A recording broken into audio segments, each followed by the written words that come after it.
think with little Mbali, had I not come here in the last 2 weeks when I went for my eye examination, I would not have gone for this frame. But I was like, you only live once. I'm going for this frame. I do not care. I'm going to be stuck with it for 2 years, but that's okay, you know. And still on little Mbali, before I came to this training, the week before, I had booked an appointment with a psychologist.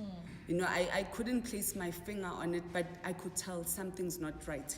I don't know if I'm overwhelmed, but I just need to speak to someone.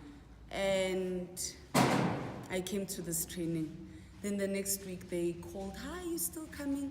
Yes, I am. But then the day they had identified, I couldn't go. I did not have the means to get there. And the next week after that, until the exam.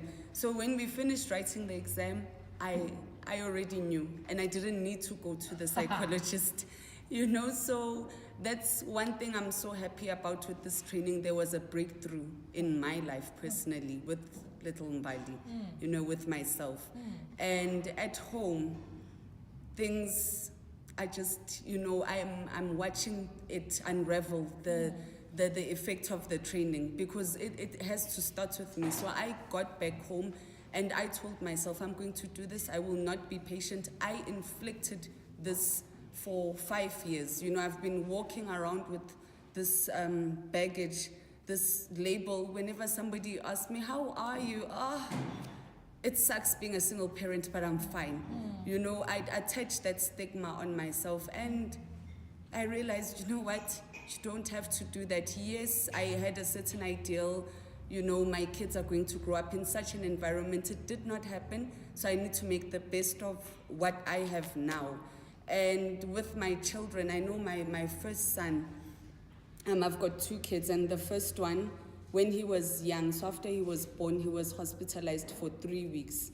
And every day I had to go there. I used to pray to God, God, preserve my child. God, can my child come back home? I've prepared everything for him. So every night when I got back home, I would look at where he's supposed to be. And it would break my heart. And my mom would always be like, Mbali, why are you doing this to yourself? Pack these things away. And I said, no, I'm not going to pack them away. My baby's going to come back home. And now I look at it, he's so tall, he weighs 7 to 8. You know, he's really big, my child.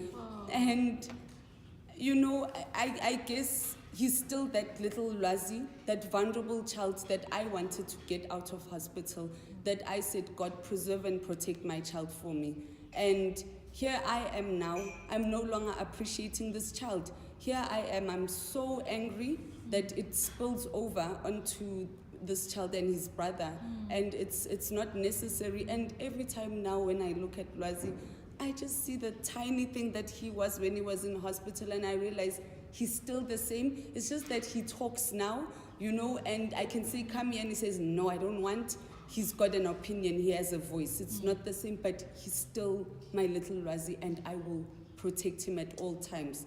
So no more the smacking, I don't. I have more emotional timeouts because I've figured it. It's the anger, you know, and now I go into the emotional timeouts, and that helps. And then in my community, you know, as I said, really, I had a lot of anger. It's true. And the people in my community, I've never known them. I've never even given myself the opportunity to know them because I felt like we are not on the same level mentally, you know. There are things people believe, let's go to the tavern and drink and what. I believe, you know, I'd rather sit in my own little room and do that if I want to do that, but I will not go out there and sit with people in a tavern. So for me, that's always made me feel different. And unfortunately, people act in a certain way. And I would be this person that always bursts out at them. Why do you have to balance our wall? Why do you have to stand here? Move, get away. You know, I was so angry that even with them, the way I expressed myself, it just wasn't right. And now I just ignore that. You know, there's no need for myself to be burdened with what other people choose to do, how they choose to live their lives. So I just ignore it because I know we spoke here about ignoring negative behavior, you know, with our children. And then I just ignore. And what I noticed is that these people actually enjoyed the outburst because I'm quiet. So when I come and I just lash out, it's like, yeah, finally, you know, you act all quiet, look at you now. So now that I ignore it, there are people that irritate me intentionally and I still choose to ignore it, you know. And I realized that one of our colleagues spoke about the Pakistans, what was happening in Soweto. And it's so sad. And I realized that, you know what, most of the people that were doing that, they do not have the means to work, you know, to earn an income, some of them. And they felt it right to loot other people's shops and take their things. And I recently told them, listen, guys, I just went up to them as they were standing there against our wall, balancing it. And they all just scattered away like cockroaches, but I still went after them because they thought I'm going to say, why are you standing there?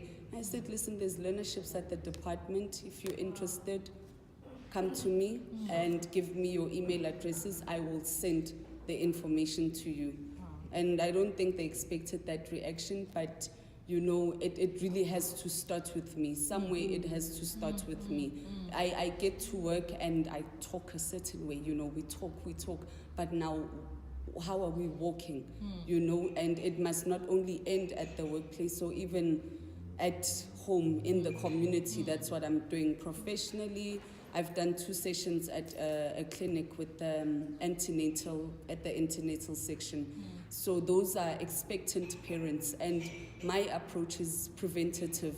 You know, the baby is still inside, and when the baby comes out, these are things that you can take with you. You start at that imprint stage to say, you know what, this is how I'm going to raise my child. Because at the impressionable stage, I cannot blame them when they act in this manner because I imprinted that in the imprint stage, you know. So I learned that, and I now have a group of care workers who also want the training at a CYCC. And I said to them, listen, for now, pause until I get that certificate, and then I'll know that definitely I'm verified to train you guys. So it's really, really exciting, and I believe it's just starting. I'm looking forward to the implementation and the outcome thereafter.